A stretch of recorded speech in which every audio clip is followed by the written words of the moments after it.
All right, let's talk about one of the most important stretches of water on the entire planet, the Strait of Hormuz. But we're not going to look at it through the usual lens of politics and military strategy. Instead, we're going to try something different. We're going to use the framework of a tarot reading to see what story emerges. Okay, I know what you might be thinking. Tarot cards? To explain geopolitics? Seriously? But hang on. The idea here isn't to predict the future or do some kind of fortune-telling. Not at all. We're using it as a unique metaphorical tool, a way to understand the complex forces, the deep-seated motivations, and the possible paths forward in this incredibly tense situation. So here's how we're going to break it down. It's a simple, classic three-card spread. We're telling a story in three parts. The past, which is all about where this situation comes from, the present, what's happening right now, and of course, the future, where things might be heading. So let's dive in, starting at the beginning. First up, the past. This card is all about the foundation. It's the context, the history that everything we're seeing today is built on. And the card we get is the Ten of Pentacles. Now, in the world of tarot, this card is basically old money. It's all about legacy, immense wealth passed down through generations, and the powerful institutions built to protect it. It's the very picture of established, long-term stability and assets. And this just clicks perfectly, doesn't it? For decades, what has the entire global structure around the Straits of Hormuz been about? Exactly this: protecting the massive river of wealth from the energy trade. The Ten of Pentacles suggests that the driving motivation has always been about keeping that profitable status quo safe and sound. Okay, so that's the foundation. Let's move on to the present. What's the energy shaping the situation in the Strait as we speak? For right now, we get the King of Cups. Now this guy, he's not a warrior king. He's a diplomat. He represents total emotional mastery, the ability to stay cool, calm, and collected in the middle of a storm. He leads with a steady hand, keeping volatile emotions from spilling over. And wow, does that paint a picture of the current dynamic? This analysis suggests we're in a moment of incredibly high political and, frankly, emotional tension. But the main strategy isn't aggression.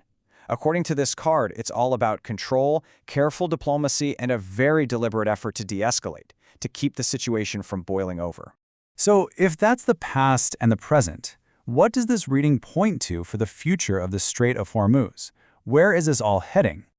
The future card is the Three of Pentacles. This card is all about skilled teamwork. It's the image of experts, craftsmen, architects, planners, all coming together, bringing their unique skills to the table to build something solid and lasting. It's about collaboration and craftsmanship. This is so important. The prediction here isn't that one single power is going to come in and dictate the terms. No, the Three of Pentacles points toward a meeting of the minds, multilateral agreements, technical cooperation, getting the engineers and the diplomats in the same room to actually build a new, more secure framework together. But wait, there's one more piece to this puzzle. In a reading, you can pull a final card as a clarifier. It's kind of the bottom line card that explains the fundamental driver behind everything else, and this is where it gets really grounded in reality. And that clarifier? It's the King of Pentacles. Now this king is the ultimate pragmatist. He's the master of the physical, material world. His entire focus is on profit, reliability, and protecting tangible assets. He's the CEO, the logistics expert, the guy who deals in hard numbers and physical reality, not abstract ideas. And this card just anchors the entire reading. It tells us that the primary driver behind all the diplomacy, all the maneuvering, is just the absolute necessity of economic stability. You can have all the fiery rhetoric you want, but at the end of the day, there's one core principle at play here. The King of Pentacles does not like to lose money. The focus isn't on the talk, it's on the literal flow of oil, ships, and goods. So what you have here is this fascinating dual leadership dynamic. You've got the King of Cups, the diplomat, managing the volatile situation with soft power and de-escalation. But right there with him, maybe even calling the ultimate shots, is the King of Pentacles, whose entire game is about financial control and protecting the assets. It's soft power backed by hard economic reality.